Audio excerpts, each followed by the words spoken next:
Welcome and thanks for joining us at EMII.com. I'm Caitlin Sisney with your Capital Markets Report. Today is Thursday, March 20th, 2008.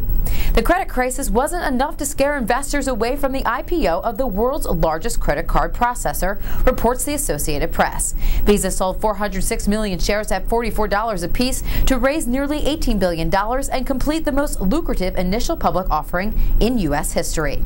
At the open of trade Wednesday, shares soared nearly 48%, from $21 to $65, reflecting high demand to own a piece of a company that's promising earnings growth of 20% despite a credit crunch that's choking the U.S. economy.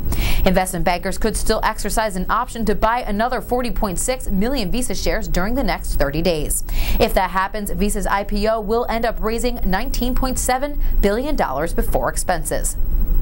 Staying with capital markets news, K&M International Power has retained JPMorgan to explore the sale of the Termovalle power project in Colombia, according to Project Finance.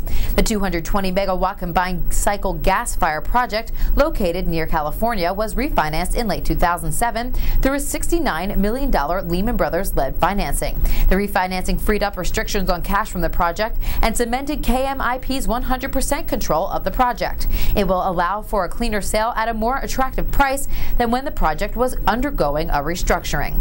And in other capital markets news, Citic Securities has dropped its plans for a $1 billion deal with Bear Stearns, in what each bank was to buy a share in the other to build an Asian-American partnership.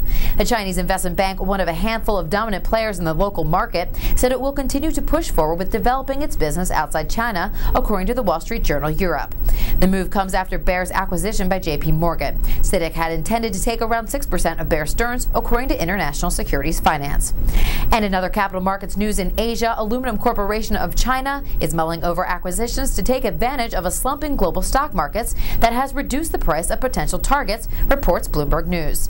ChinaCo is the Beijing-based state-owned company could pay as much as $14.5 billion, Zhao Yaqing, president, told Bloomberg. ChinaCo and Chinese rivals are searching the globe, buying mines and oil fields to feed an economy that has grown more than 10% a year since 2001. Zhao said, quote, "In times of stock market decline and lower asset prices, it's time for good and strong companies to look for opportunities."